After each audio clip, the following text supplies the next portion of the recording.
Welcome, welcome, welcome. Come on in, guys. Come on, sissies. Kim, where you at? I know you dancing. Come on, Kim. Look at Kim bopping that head. That's all I got for you. That's it. Man, that ain't about nothing. Good morning, guys. Giving you guys the opportunity to come on in.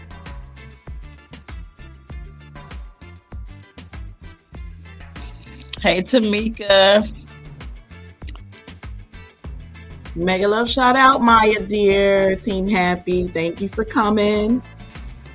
Pleasure. Your pleasure 721. Tamika Davis. Tabashin. Thumbs up done. Thank you so much. Mega love shout out.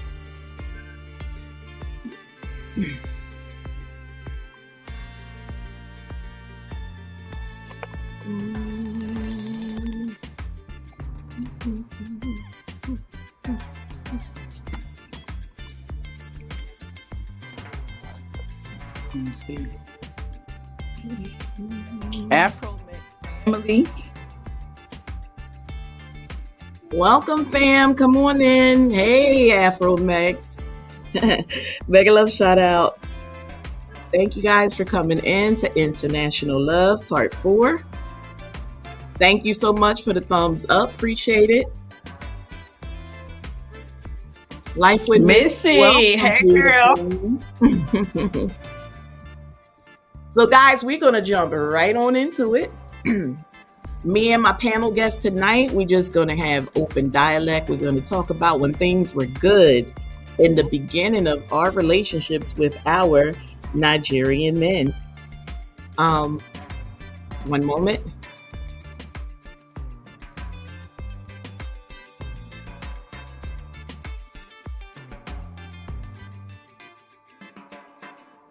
I love this topic. Tamika Davis says she's back. She's watching ads. Thank you so much. Appreciate having you. So, I guess we could start off with Kimberly. Hellenista. Hey, girl. Hey, sis. Welcome on in, beautiful. Thank you for joining us. We about to get into the good part, sissy. When we first got into our relationships and how sweet it was in the beginning. How sweet it is to be loved by you. Hellenista have something in common with us, guys. She also used to date a Nigerian gentleman. Oh, so that's why she's here. No, that's not why she's here. She's here to support, but she's very knowledgeable about a lot of the things that we share because she's encountered it too. She's no longer in that relationship, okay. but she should be able to relate to some of the things that we say. The good, the bad, the ugly, the highs, the lows, you know, she knows. So Kimberly. Yes. Take us back to when you guys first met through, what did you say, blackpeoplemeet.com? Yeah. Let's hear about it. How was it? It was so interesting because I was in a stage in my life where I was going through like rebuilding, right? And I had already promised myself that whoever I was going to seriously date next was going to be my husband. I had been celibate for 4 years and I was in a good job, I got in a good place. I was kind of getting things back together. I was working out a lot. I was running races. I was doing all the things that I love to do, but I felt like I wasn't sharing it with anyone special, that is. So my kids were getting older and I was like, you know, by the time I hit my 40s, I want to be like married and traveling the world and blah, blah, blah. Needless to say, I had a whole other kid and that ain't happening. But so I got on the dating apps. Now, remind you, all my previous relationships, except for one, had been when people hooked me up. This was the first time in a long time that I was trying to find someone on my own. This is why I always tell MrsAmaechi that she has to do it, because obviously I ain't doing it right. You about to make me drop my groceries. I hope ain't nobody handling no sharp objects. So I think I was on a couple of websites, but I know I wanted to be with a black man specifically. So I did the whole what do you call them? Like meet, I don't know, but anyway, it just seemed like a lot more Caucasian people on some of these other apps, and I wanted to specifically meet a black man. So I went to blackpeoplemeet.com, and surprisingly, there were a lot of African men on this app. And I met a lot of African men, and I dated a few people, went out on dates with people. Like it was just like I was it. I was the it girl on this app, okay? Because everybody wanted a little conversation. I was pretty popular, so I had my pick. He was in Arizona at the time, and I just felt like this ain't going nowhere. He way too far away. And I don't even know how he came in on me because I had my radius set to like 50-mile radius, so I don't even know how he even got in there. But anyway, I could tell why he was typing it. English wasn't his first language, and his pictures seemed really cute, innocent, and like it was with a Ghanaian. Ooh, I want me one. Anyway, he the way he talked was just so freaking amazing to me. Like the accent is the first thing that I noticed. I love his accent. I love how he called me baby girl. And that's one of the reasons I just kind of put two and two together. My dad, he passed away quite some time ago. I was like maybe 27. I'm 39 now. So my dad used to call me baby girl. That was his nickname for me growing up. So that automatically, caught my eye and everything. He seemed really nice. He seemed like he had plans for the future and what he wanted to do. And also, it just seemed like he wasn't going to be here long because he was on a visiting visa. So I talked to him with not with intent of anything long term. But I did enjoy talking to him. We would talk all night long about random stuff, about nothing. And there was this other African guy that actually wanted to take me out on a date that lived in my neighborhood. And right around the time that me and him started getting serious, this guy was like, I want to take you out, blah, blah, blah. And I was telling him, I was like, well, I met this other guy and I think I want to move forward with him. And he was like, I think you're making a mistake. But there's nothing that I can do. And I was like, damn, if I had went with the other guy. Anyway, we're talking about the good stuff, right? So whenever he came to visit, it was just like a very simple love, because we didn't I'm not one that you have to wine and dine me to get me to like you and things like that. So I was just like, okay, he didn't know anything. So that kind of excited me too, because I get to show him kind of like the American way, or kind of like, how not just me, my personality, but also like what we do in family or in my friends and things like that. We would go out to different, the day or around the time I fell in love with him is when I lost everything. I lost my job because they thought that it was a racial thing. When I had came back, so I took some time off when he came. When I went back to work, they saw the ring on my finger. I had already gotten married by the time I came back to work. And they were just like, did you get married? And I was just like, yeah, I did. And they were like a part of my dating experience, because they were kind of like helping me pick guys on the app and stuff like that. And so they kind of knew that I was dating. They were just like, who did you marry? And like, oh, a Nigerian guy. And then next thing I knew, I was getting fired. And they were trying to make me put him on my insurance. And I'm just like, he doesn't even have a social security number yet. Like, I don't even know about all the legalities and stuff yet. So it was just like they were pressuring me and stuff. And the next thing I know, I got fired. So I think it was just like they thought I was going to be a part of the scam, or something like that. I don't know. Anyway, when I lost that job, I came back home. I remember I was crying. I was like, I don't know how I'm going to be able to take care of us because you can't work. And I just lost my job. And this is the part that made me fall like really, really, we were already married at this point. But the part that made me really, really say, okay, this could be forever is, and I know that sounds backwards, but the part, because we was already married and I hadn't had that feeling yet. But he was just like, oh, I'm going to support you with whatever little I have. Don't worry about it. I got this. He started to sell stuff because he had a lot of name brand clothes, a lot of name brand things.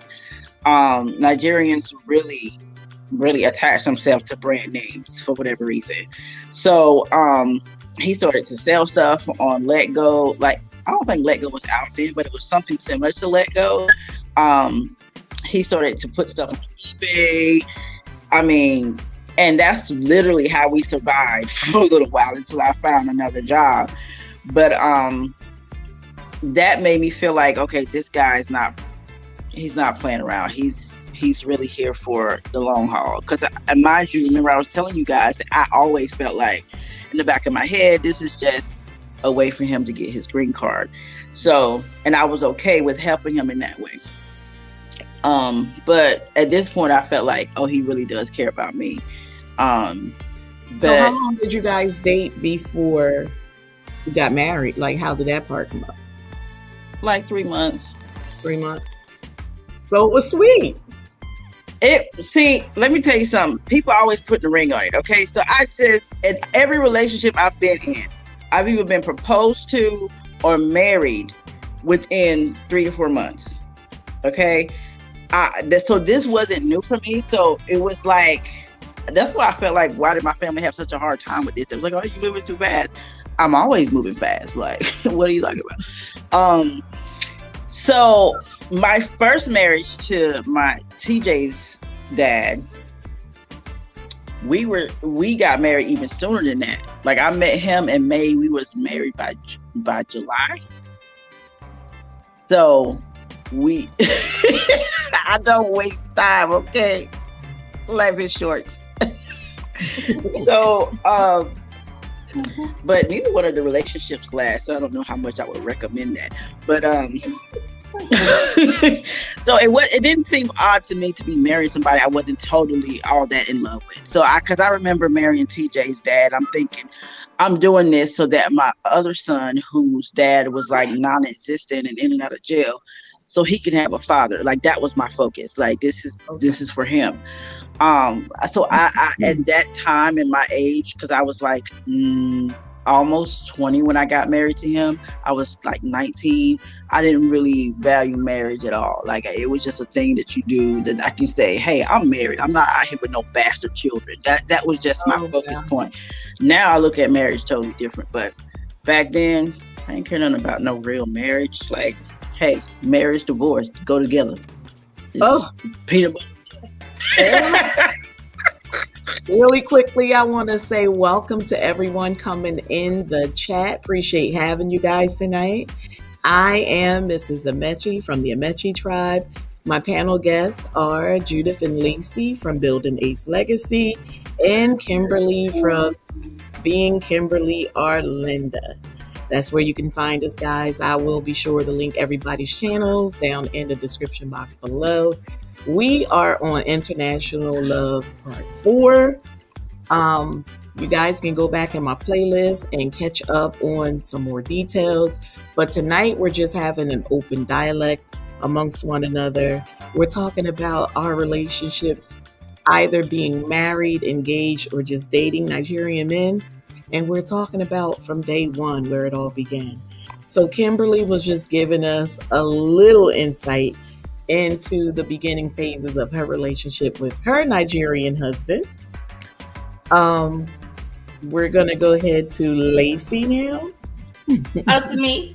Yes, ma'am. But can I ask a question to Kim real fast? Oh, yeah, sure. So do you feel like you were in a vulnerable state, like when y'all got together? Not vulnerable, because I felt like I was in a super good place. I knew myself more. I had took 4 years to get to know myself again. I felt like I was in a good space. But what I will say is that I ignored the signs and I tried to make him the one. Like I tried to, in my own head and mind, I tried to make him the one and kept thinking to myself, later on it'll be smooth. It's rocky right now, but it's going to smooth out, kind of thing. Okay. But not that I was in a bad place. I was in a really good place, actually. Did you want to make him work out because you had a failed marriage already? No, that wasn't it? Honestly, it was to prove my family wrong. Okay. So there's that. And besides the fact you was infatuated with that accent and the man on hold. It's like, if you ever want me to do something, tell me I can't do it. Then I'll do it. Oh, you one of those, huh? Okay. So Miss Lacey, let's go ahead. For anybody who has not watched part 1, 2, and 3, me and my husband introduced Miss Lacey to her first Nigerian gentleman that she dated. So we're going to start there because that's where her relationship with a Nigerian man began. But I do see something in the chat. Eliza Gell, welcome. Thank you for being here. I've been in a relationship that was abusive, and God helped me escape a few times, even when I wasn't serving him. God is good. He was on my side and never left me. Oh my God. Amazing. Absolutely. Amen. I am so happy that you got yourself out of that relationship. Unfortunately, you had to go through there, but I'm sure you gained a lot of strength in the process. And I'm sure you can advocate for women that are facing that situation currently. You should be actually a spokesperson for someone who made it out, and share with them just where you gained your strength from God. I'm so happy to hear that you are out of that situation and you're moving on. Good for you. Good for you. Another queen back up on the throne, guys. Yes. So Miss Lacey met, like I said, a Nigerian man by way of my husband and myself. So let's get into that, Lacey. How was that for you in the beginning phases? Because I remember the smile on your face. I just want you to recreate that tonight and share that with our viewers. The beginning phase of the first guy. So when I was approached about speaking to a Nigerian man, it was after my mom was already hooked up with her first guy, and she was just, in her little stages of just talking, leaving me by myself. So, the foolery. So, we discussed, age range that I was comfortable being in between talking to somebody. And we discussed my age range because you went above what I was thinking. That is true. Me and my mom discussed it. Then I came back with another number. We was debating for a while. The first guy that my mom actually was talking to actually went to meet the potential guy for me. Okay. So before we go there, we're going to get there. But what was it like once you and this gentleman were in contact with one another on that phone? Because, of course, he was in Nigeria. You were here in the States. So what did those conversations look like? How did it make you feel? Where was your headspace? In the beginning, the conversations were good. I do feel like they were moving a little quickly because... I don't know. We talked like every day. It was good. Communication was good. We talked about everything.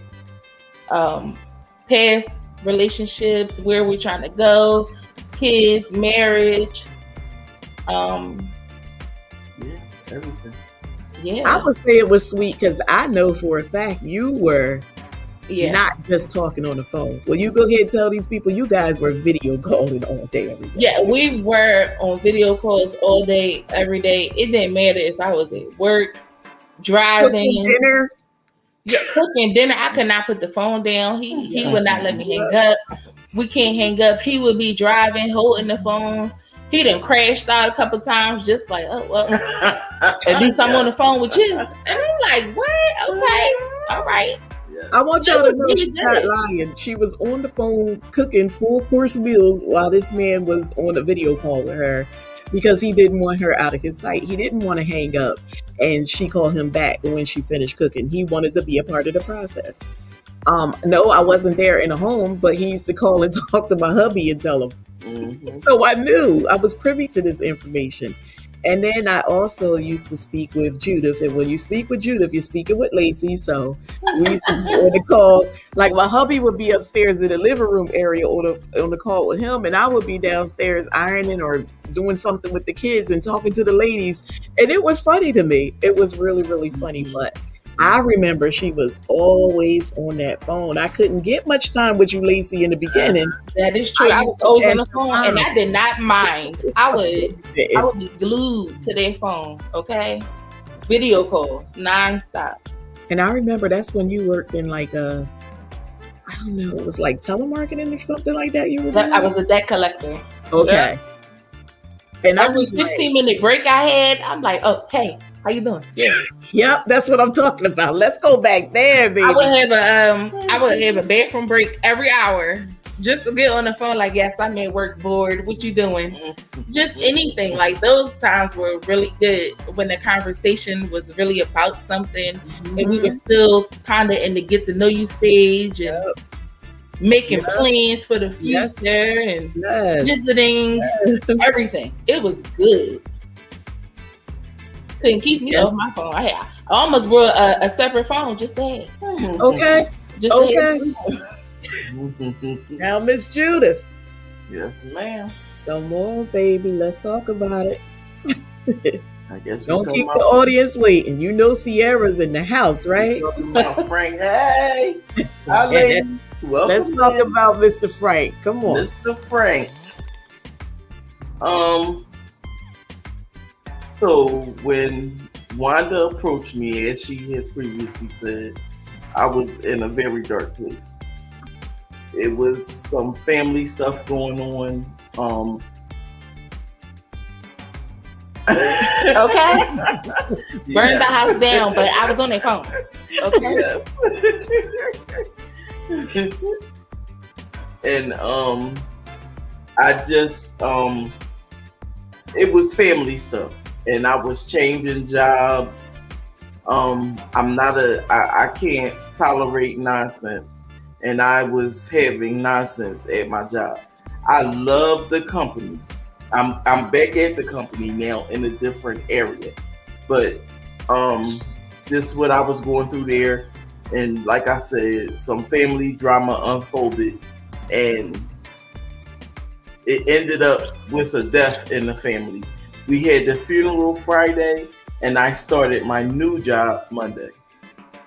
So, I was still, me, but she took the time to, peel the layers back of the onion, and, we became all right. She was all right. She was all right. But, she asked me, was I interested? And I said, never thought about it. But sure, why not? I think outside the box. Why not? So, she showed me pictures, and we's okay. Let's see what happens. So we started talking, and it was lovely. It was lovely. We talked all the time.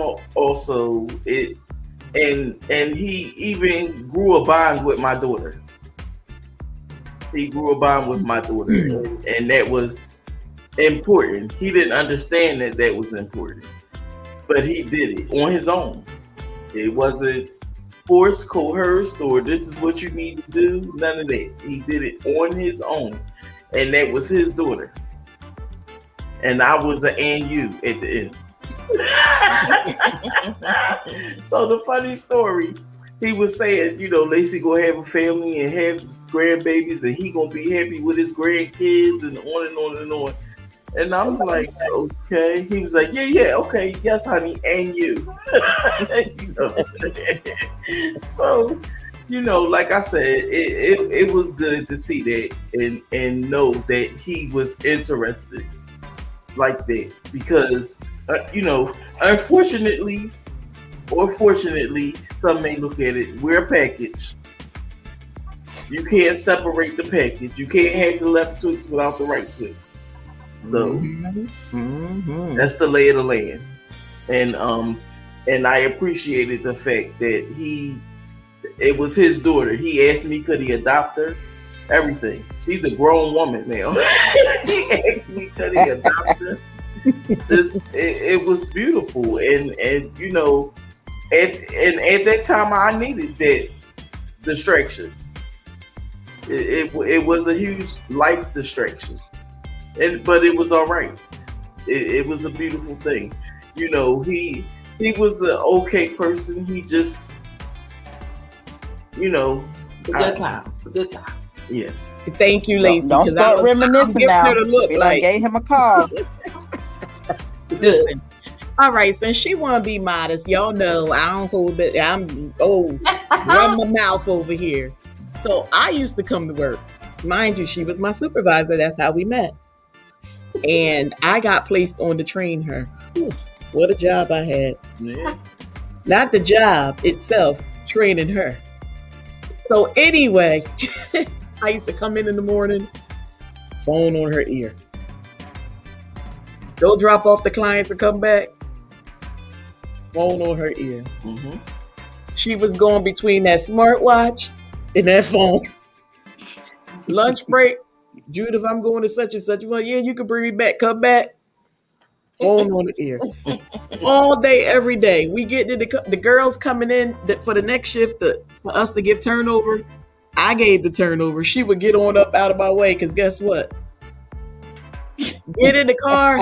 I wanted to say, okay, girl, see you tomorrow. All right. Phone on her ear. She was in love. She would leave that job, go to her next job. I call her. Girl, I'm on the other line with Frank. Okay, well, bye. And that was if I could get through. Mm-hmm. She was in love. When it was good, it was great. Yeah. Mm-hmm. It was great. It was great. Definitely. It was good for me to see her happy because, again, when I met her, she was in a not so happy place. She was in a very dark place. And so it was refreshing to know that we were responsible for putting that smile back on her face. So yes, they did. Well, let me start crying so you can feel responsible again. I want to tell y'all how serious my husband is about it, okay? So he was like, I told him she was in a dark place and that things were looking good for her and his friends. So he was like, okay, it's time to take them to dinner. We set it up. Because now hubby needs to move in and meet her because the friend wanted some feedback from a male point of view. Is this my wife? Is this the one that God sent to me? Like, tell me, break this down and tell me about her. So Lacey was supposed to come too, but somehow she didn't come. Don't think she was feeling well. So Judith came, my husband and myself. And we took Judith to, where did we go that night? Steak place, Texas Roadhouse. We went to Texas Roadhouse, sat down. Hubby called the guy on video call. She chatted it up a bit with him because, baby, they about prove it to me. So he wanted to see us together. Mm-hmm. So he was happy in the fact that we were all there dining together and everything was gravy. Everything was real good.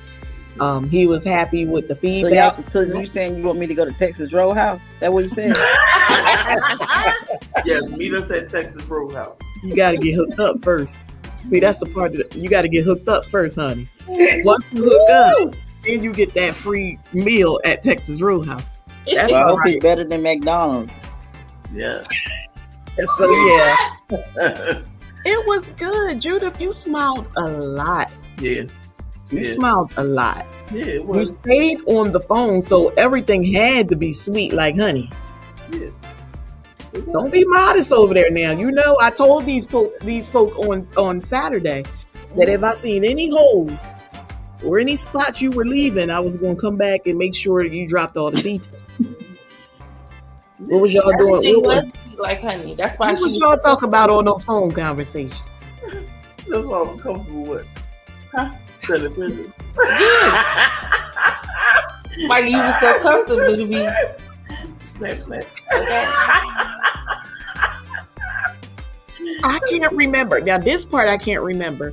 Were the talks of going to Africa in place when you were talking to Frank? We weren't going to Nigeria. You guys were originally going to South Africa, I know. Yeah. But were you talking? Did you discuss that with him? Because that part I just can't remember. Yeah, he knew that. Okay. Yeah, but with Frank, he was going to come to Johannesburg where we was going. Oh, he was going to go. He was going to be the one traveling to see us with until she changed my trip around. Okay. Yeah. I just got thrown under the bus and hit with the front and back tires. Yes. For those who didn't see it, I got murdered. Oh my God! Did you see what Deandra said? Right. She would have needed a couple pair because she would have burnt them things out. I love Deandra. Deandra don't miss nothing. Burnt them out. So I'll tell you guys a little bit about me and hubby meeting. It was long and drawn out. I met his brother. I think his brother wanted to pursue me, but I was like, you're not for me. I know, and I think I told you guys this a long time ago, I know immediately if someone's for me or not. And I knew immediately he wasn't. But he was a genuinely nice guy, and we used to run around around the same people. But I was never interested in him for whatever reason. Can't take anything away from his character. It's just what I saw that wasn't me. I knew. I always tell you guys I'm very upfront. I'm very swift. I know what I like. I know what I don't like. That wasn't it. So he was like, it took him a while, but he was like, you know what? I am not for you. Oh, I know this. I already told you that. But I know who is. And so he presented his brother to me. He didn't say it was his brother, but he presented him to me. I wasn't interested. So this went on, I want to say, for a year. And he kept saying, the guy is a nice guy. The guy wants to meet you. The guy this, the guy that. I never asked no questions because I wasn't interested in the guy. Finally, a year later, and I'm telling you, it was consistently for a year. That finally I was like, who is it? Right. And then he said, well, let me give him your Facebook. Is it okay if he send you a request? What is the name I should look for? So he told me. And so when the guy, like she said, and you, finally reached out to me, I was busy. I wasn't even responding. I wasn't checking Facebook all the time because I was busy. I worked 2 full-time jobs and a part-time job. But one day at work, I had downtime and I was just playing around with my phone and I saw it and I accepted the request. It was on and popping from that moment. Mm-hmm. The moment he saw I took that request, baby, he was on it. It was like he had Alexa set up to let him know when that request was accepted. Once he learned about the time zone, to me, he wasn't respecting it. I don't think he really got it because he was still calling me at times where I should have been sleeping. And I don't know if it really was that he didn't care. I don't think he really believed that I worked 2 full-time jobs because they seem to think that Americans are wealthy. And I don't think that he really believed that it really required for me to work more than one job to maintain my status. And so I think that was the problem. But we talked and talked and talked. And sometimes I had to speak a little harsh, like, listen, it's 4 a.m. over here. You're disturbing my sleep. But I feel like even when you tell them, they still do it. Because they're very persistent. We all know that. Not mine. Arrogant. I don't get the arrogance that you guys talk about. I don't get that from my hubby. And it's no. Mine will call me when he knows it's like before bedtime, and he like, do you know what time it is here? You know what I'm sacrificing for you? No. Okay. I didn't ask you to sacrifice anything. What I'm saying, because you was gonna be up to 1 o'clock in the morning anyway. You just was gonna be at the club. That's it. Gonna call. You wasn't gonna call. Girl, don't get me started. Y'all women's is rude. Yes. I just was a little like, listen, you breaking my sleep. I got to be to work in 2.5 hours. Don't do that. Because that's how I am. Listen, please don't disturb my sleep. It needs to be an emergency for you to do that. So he knows to this day, my husband knows just how precious sleep is for me. Mm-hmm. On his days off, he handles all the AM routine. He refused to let those kids wake me up. I tell y'all a lot. He'll shut me in the room and let me get my rest. He knows how important sleep is to me. I love him. He was very attentive from day one, and it's still things that he's doing 9.5 years later. So I love that. But we talked, for anyone who missed part 1, 2, 3, for 4.5 years before he made it to the States. It was nice. Sometimes we're harder than others. Know each other. We really did. We really did. But here's the thing. We weren't talking in terms of being a couple. Not from where I stood. We were friends who were international. He obviously, they fall easy. Was all in. I was like, I need my man with me.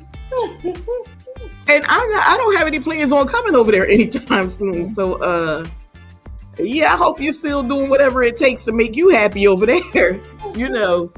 Why would you say a thing like that? Please don't ever talk against my love. Like, he didn't want to hear that. He didn't want to hear that. You would tell me to be with another woman? Oh, y'all know how they carry over. God forbid. That thing bothered him. Like, how dare you tell me to be with somebody else? I'm like, realistically, you are all the way over there, and I am way over here. Right. And I don't have any plans on coming over there. You're not coming here anytime soon. So again, I hope you're doing whatever it takes to make you happy. I can't believe this thing you're saying. I can't believe. So all this while that we're talking on the phone, it means absolutely nothing to you. I said, that's not what I'm saying. Here come the language barrier, y'all. Sometimes I feel as though that could be at their advantage. Mm-hmm. Okay. But then I did come to realize that a lot of it is they really don't see it the way that we do. They really don't. They really don't. I used to think like, am I being punked? Is this a joke? I was waiting for Ashley Kushner to come out somewhere. Like, am I being punked? Is this man serious? But he was dead serious. And we talked, and it was sweet. Yeah. For the 4.5 years. I won't say that I was all smiley and stuff like Judith and Lacey, because they knew that they were traveling, and they knew that when they met these guys, it was to pursue a relationship, longevity. With me, it didn't seem that way. And Kim, you too. Even though you had doubts, like he's all the way in Arizona. All the way in Arizona and all the way in Nigeria is two different things. Now I know. So he came to you and he showed it. One thing you have to know about these men, they will foreigners, period. They're not afraid to travel. Yeah. They're not afraid to travel. So challenging them to get from one place to another, it's what you said. Don't tell me what I can't do, because I'm going to do it, right? Mm-hmm. Same thing with them. So throughout the 4.5 years, when he kept saying, I'm coming to America, and I was like, oh, okay. But see, he knew he had to line some things up on paper in order to make that happen. Because a lot of people in here may not know, when you're dealing with immigrations, once you are 40 plus years old, they look at it like, why would you want to travel outside your country now? Do you have a wife? Do you have kids? Mm-hmm. Why aren't they traveling with you? So he had to line up quite a bit. It's not about him just like we're in America and I meet somebody in California. I could just pack a bag and get myself together and go. It doesn't work like that with immigration. So Instead of him getting me all flustered and telling me all that he had to go through, he just was taking the necessary steps and reminding me, oh, I'm coming to America. And I was like, okay, and I'll see you when you get here. Well, you know, I got brothers there. I know. You told me times without number, their words. Times without number. Right. I'll see you when you get here. It took a while. He lined those ducks up and did what he had to do, but he got here. Okay. So, but I will tell y'all this. When he came, we was not speaking. I said this in the past, part 3, probably part 2 and part 1. We were not speaking. But for anybody that's in here new tonight, we weren't speaking. He did call me in November for my birthday. Well, I'm going to tell y'all, I called him back in April for his birthday. And we weren't speaking for a while. We weren't speaking back then. And the reason why we weren't speaking, because the guy that I was seeing before him had passed away, and the guy had a ring on my finger. And hubby now asked me, like, why, what is that ring on your finger? Is in all your pictures that when we're like video chatting, this thing disturbs me. And I was like, I'm not removing it. Someone's going to have to replace that. The man that put that on my finger is no longer here. And so it seemed like he was okay with it, but then I guess eventually he really wasn't, because it would disturb him. And then he'll go for a couple weeks and then he'll bring it up again. And it just became too much for me, because I felt like he was chastising me and don't keep asking me something. I'm not a child. Like, you're 40 plus, I'm 40 plus. Don't do that. And so it became like, okay, so now you're being disrespectful, because here, that whole cultural thing, I'm not getting why he keep questioning it, because it seemed like you're chastising me, where he's asking because he's hurt by the presence of it. Yeah, and they don't know how to communicate that. He couldn't. And even if we had that argument here today, we would still see it differently, I'm telling you. Mm-hmm. But the fact of the matter is, that's how my husband is driven, like you, Kim. Don't say what I can't do, because I'm going to show you. And so he said, okay, put something on there. Okay, I got you. He knew he was working towards putting some more jewelry on that finger and removing his ring. So that became his end goal. I'm going to make you my bride. Only again, I was still looking at it like, you're over there, I'm over here. So it was interesting. But then my birthday, so in April, I reached out because Facebook does that whole reminder that it's somebody's birthday. So I saw it and I hit happy birthday. May God bless you with many more years to celebrate. And he said, when he saw that, he was like, she texted, because I wasn't speaking to him. So he was so happy. So he said he was sitting there waiting. And the guys was teasing him in the shop, like, man, she don't want you. Like, messing with you. You over there all excited, and all she said was happy birthday and may God. I can tell you that. He said he was like, shut up, you don't know nothing. He said he was looking all day. He was cutting hair, looking at the phone and everything, because he didn't want to miss if I came back on and said something to him. But that was my intentions, just to tell him happy birthday. Right. But oh my God, to hear him tell this story now, it's so funny, because we talk about things like that in the beginning. We go back and read all of our thread in Facebook, like everything that we shared with one another, all the conversations from the beginning, when we got mad at each other, like, remember this one? Oh, we still do all that. It's fun. But then my birthday came in November, and that's when he said, my paperwork will be done in December, and I'll be there in January. And I said, oh, okay, see you then. And girl, when he got here in January, he called. The moment he touched New Jersey soil, he called. But it was through Facebook, because I was still being stubborn, and he let me know he was here. He wanted to see me that night, but I didn't allow it to happen. But we got together the next morning, and here we are. Y'all got together. You know how them shut-ins do. Don't listen to these ladies. They like to start a lot of trouble. They like to start a lot of trouble. Look at Deandra. She don't like to be waking either, y'all. I'm just going through some of the chats. We lost Kim again. She'll be back. So let me just drop the link for her real quick, because the last time she had a difficult time finding it. Judith. Yeah. Let's talk about when things went sour. Oh, there she is. With guy number 1.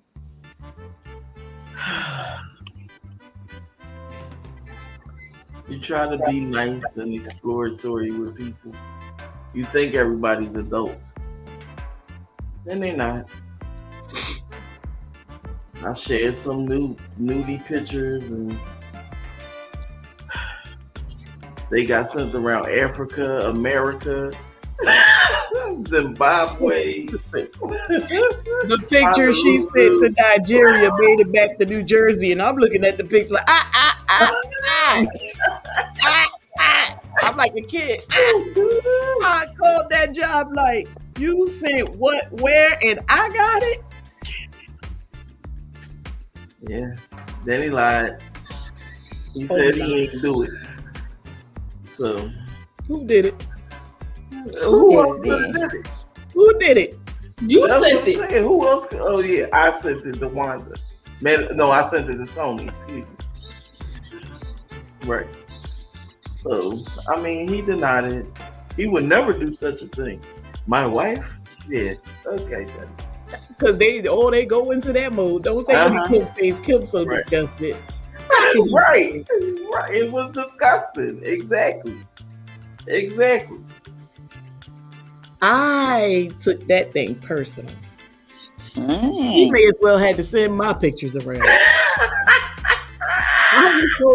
That's when I finally disconnected from him, correct? Mm-hmm. Yep. I wasn't interested in hearing anything else because that is so unacceptable. If she sent you something for your eyes only, then it should have been for your eyes only. Yep. Really, really simple. And not even that you're gonna send the picture, then you're gonna send a picture to a married man. Right. Okay. Right. Who you know knows the person that you're talking to. Right. Like what? Okay. Have you no shame? Obviously not. I'm gonna let him get a little more sparkle. Because he was, like I said, he was a great stepdad in Nigeria, man, mind you. Right. When the prospect came up for my daughter, her first Nigerian, he went and had dinner with the gentleman to check him out and make sure he was all right for his daughter. Yeah, child. He when he found out that there was somebody in the plans for his daughter there that he wanted to adopt full grown. Right. He was like, I got to go meet this guy. So give me the address and the phone number. He went and met that guy at a location and they sat down and they talked. And once he was like, okay, I approve, then they called y'all together on a video call, right? Showing y'all they were together. No, and they sent the video to my husband. They That's took a what video of them two eating and they talking. sent to Tony. Because Tony is Tony the king. Who is he? Judith. He the king plug. The king plug. The king and the queen of plug. Tony the barber. Tony was the barber. Tony owned the barber shop in Nigeria. So everybody comes to the barber, right? Right.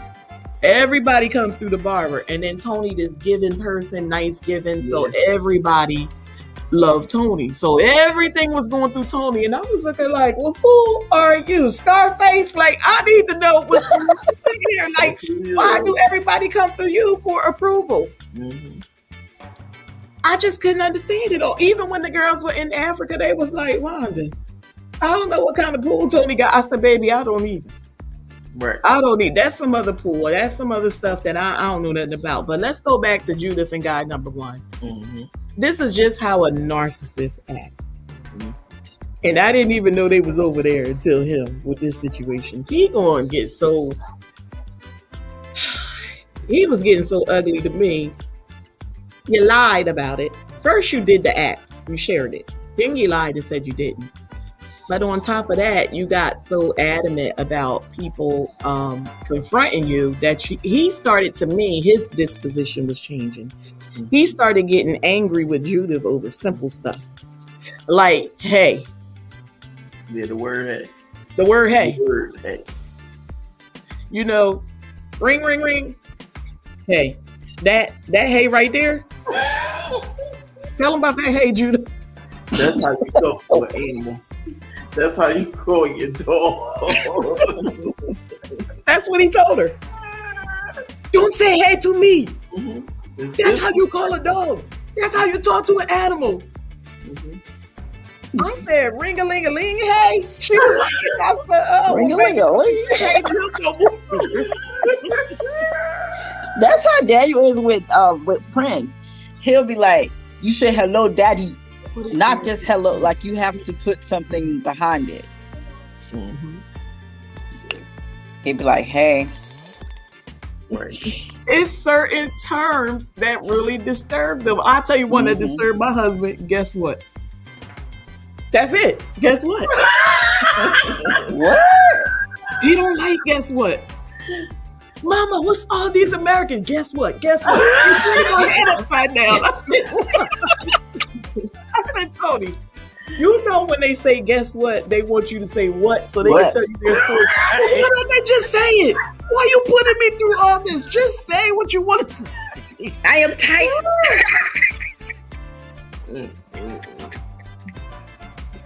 Tony don't want to say guess what. Y'all don't understand. Y'all don't understand. This stuff could be so funny. Yes.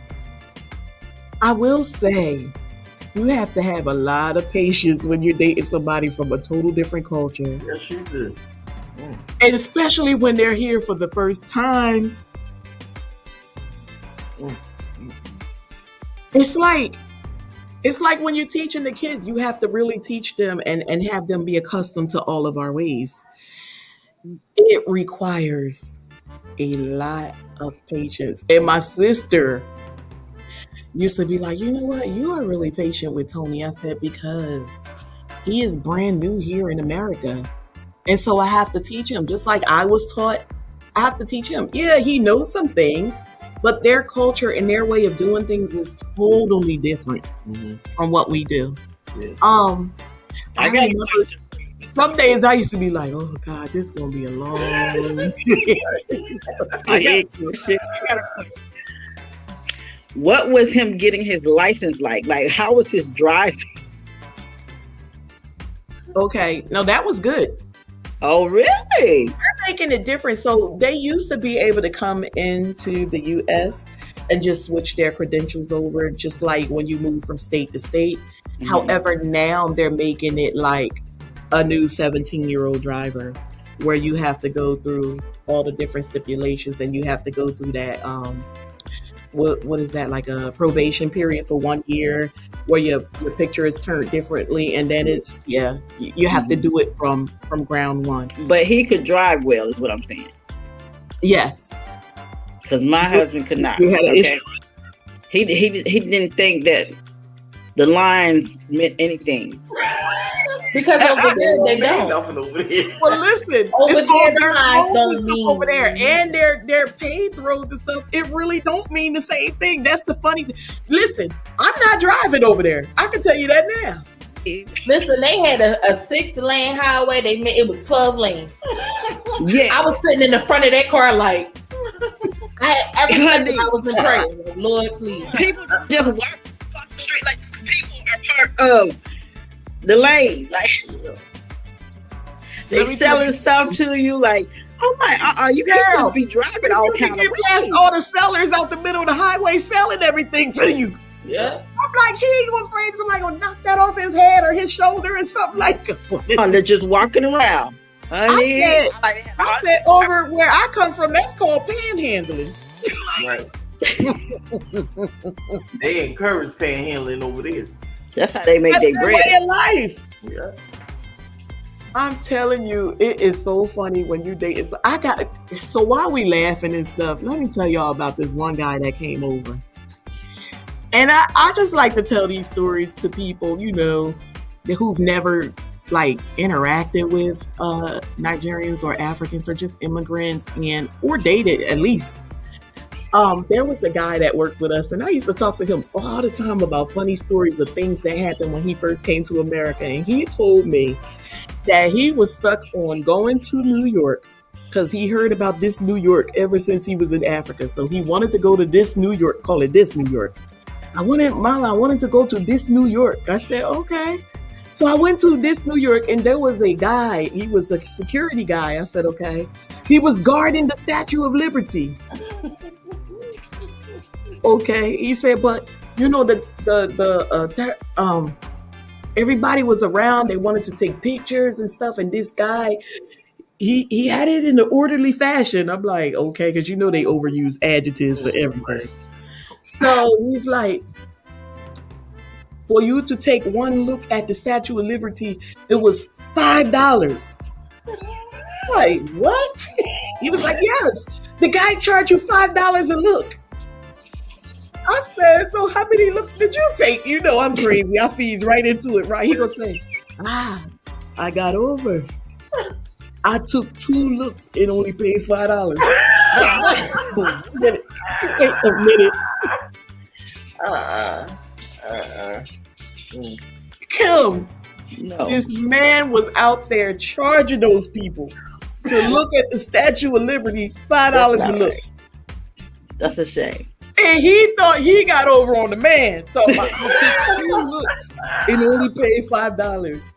He was so happy. He was smiling with all his teeth on. I was like, oh my God. Coming to America. Right. Right. Can I tell you another story? He was like that when he was here, he kept seeing the cars. He said, Mama, I was flagging the taxis. Nobody would stop and listen to me. I'm like, wait a minute. Where were you? Center City, Philadelphia. I said, and you was flagging taxis and nobody responded to you? I said, no, that don't make no sense because that's all they do down there. He was like, I'm telling you, the guy wouldn't not stop for me. They looking at me and speed past me real quick. I said, well, what you have going on? Nothing. I just want to go from spot A to spot B. I said, okay. Girl, come to find out, he was flagging down pizza cars. He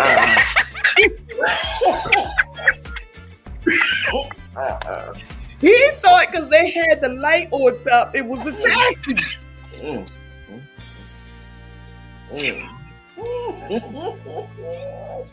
Y'all have no idea. Yep. I said that pizza man probably thought you was so cold crazy down there chasing the car down for pizza. You thought it was a They taxi. probably was like, he hungry. Well, I said, No, it was probably people sitting there laughing at he him. said people on the street was looking at him crazy. I said, yeah, because you flagging down a pizza car. You know what I told him? I said, listen, don't tell nobody else that story. Don't tell nobody else that story. Not that he used somebody's house phone. This guy was funny. I used to think he was making this up, but I learned that he wasn't. Because working with him, you learn he was really, that's who he is. Girl, he said when he first came, he used this woman's house phone. He was doing a live-in job. Because you know they all come over doing like those live-in jobs and stuff. A lot of foreigners. He said he was doing his live-in job. And it was nighttime. He didn't want to wake up the residents. So he was dialing the number. And he said the operator kept coming on like, please stand up and make your call again. So he said, he was like, no way. So he said he, in the dark, trying to use the light, the little flashlight he had, he dialed the number again. And the lady would come on and tell him again, please stand up and make your call again. He said, Mama, you won't believe. I stood up, I dialed the number, and it went through. People are watching us. I said, oh my God. They're watching us. He was so serious in their house. We was in the group home. I was like, they wasn't watching you. That's not what she said. You trying to tell me I was there. I was there. The lady told me to stand up and tried to dial again. And when I stand up, the call went through. I said, I'm telling you that was coincidental. That lady said to you, hang up and make your call again. But I could not change his mind. Because when he stood up, coincidentally, it went through. So he's convinced, and there's nothing I can do to change his mind. It was, oh God. I told Judith just recently, I was telling you about the guy I used to work with. And I said, we got this brand new location. And God forbid, I had worked two shifts in a row. They wouldn't let me go into a third shift. And we had to leave him to set the house up. He was the staff one when the electric people, the cable people was coming to hook the people cable up. All the different, services was coming in. And they told him, while you're there, don't sit around, unpack. So he unpacked the kitchen. Girl, he had the cups in the drawers. He had the spoons and stuff up in the cabinet. We came to work. I went to cook like, well, where is the pots? Listen, the plates. Where the plates was at, Judith? Under the broiler of the stove was the plate. I said, he took hot plate literal, didn't he? Listen. Him. I'm telling y'all, nothing was where it was supposed to be. I come in and have to cook breakfast for the boy the next morning, and I'm pulling. I said, well, it'd be easy if I just open everything and figure out where this man got it all. He had cups in the drawers. The plates was under the broiler.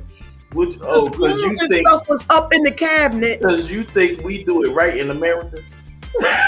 I'm just trying to tell y'all, this is how much patience you have to have when you're dating someone from a different country or a different culture. It sounds funny. Oh, we laughing. I can have y'all here laughing all night.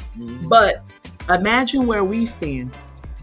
We are marrying these individuals who are just coming to America, and you really have to treat them. So that's why I made a joke. And I think I did in part 1 where I had to train my husband because he was fresh out the bushes. Remember I said that? But I really did, guys. I really did. There was one guy, African guy. I was just in the supermarket, and this was years ago. I don't know him from nowhere, but he was in the supermarket, obviously shopping for his place.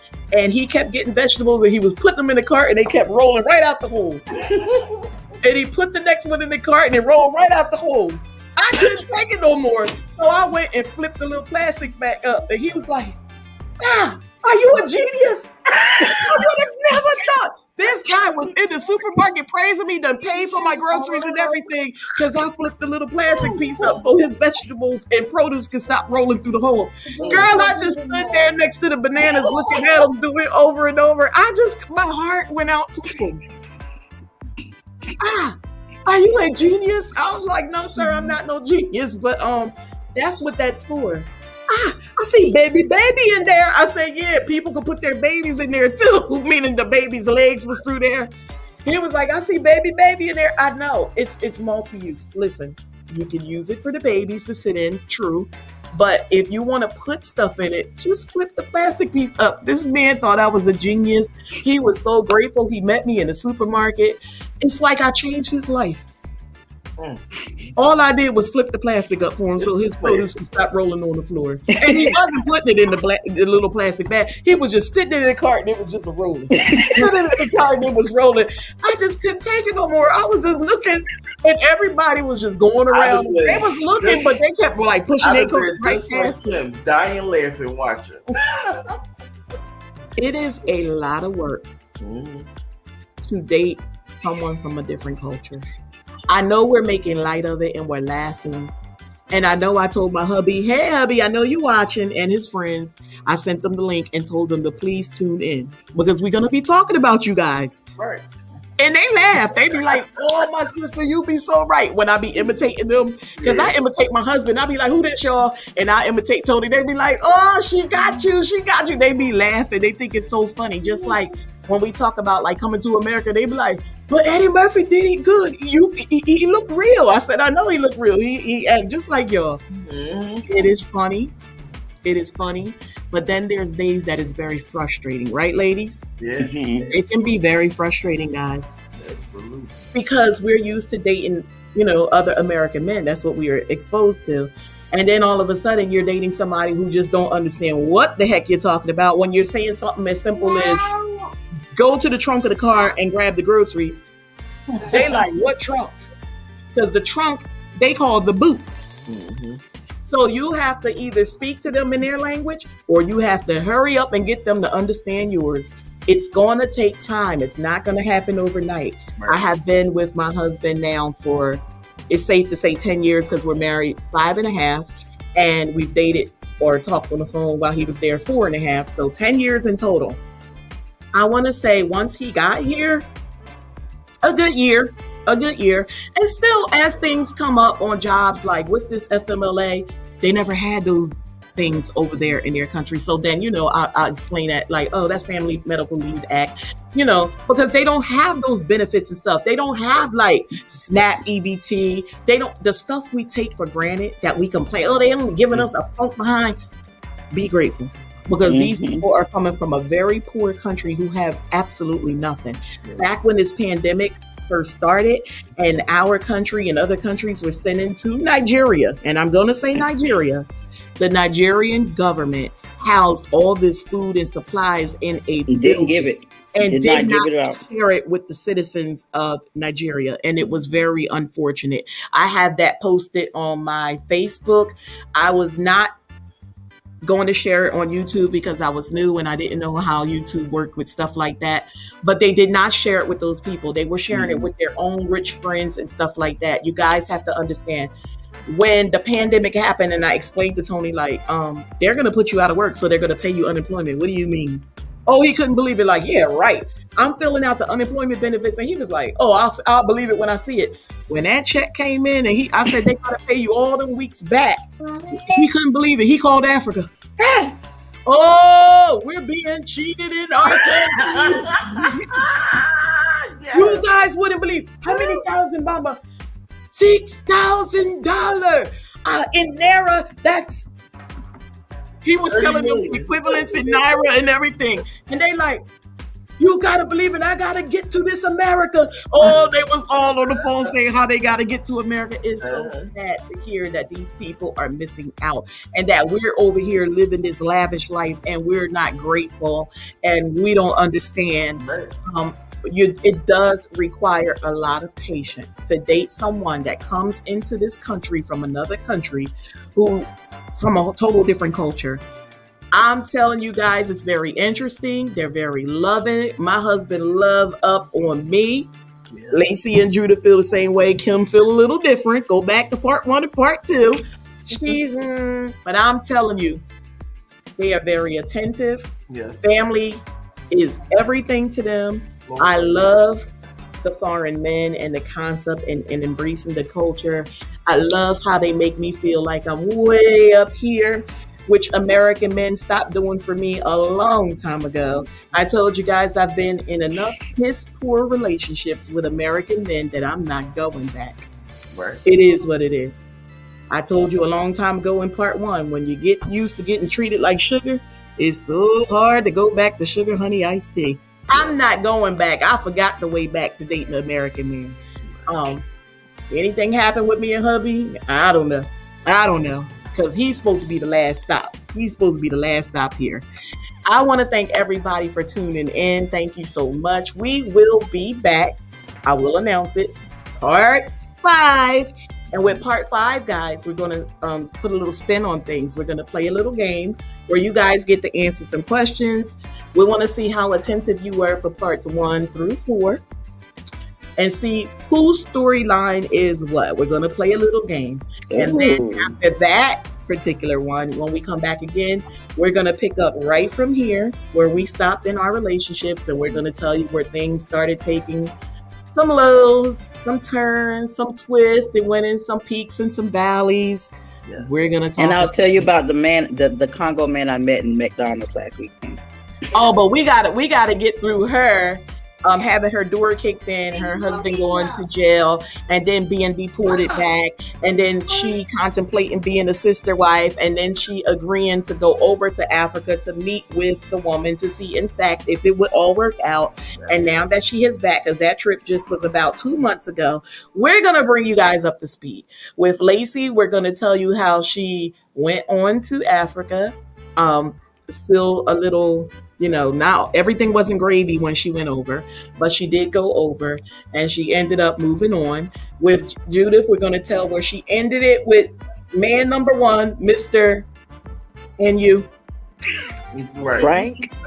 Yes, we're gonna tell the Frank end and where Saeed begins. Because I don't know if she's here, but I'm telling y'all, she You are ain't name dropping. dropping. This I am name dropping. I can't wait till part 7. And Saeed started. So me is back here can't for wait the till part next 7. one, guys. We're Part relying 7. on you for those answers to make sure you were paying attention. We gave you 4 parts so far. We went over the information quite a few times. If you missed it, go back and watch it. Very interesting shares. Yeah. We're gonna go, like I said, good night. We gotta go, but we'll be back the next time.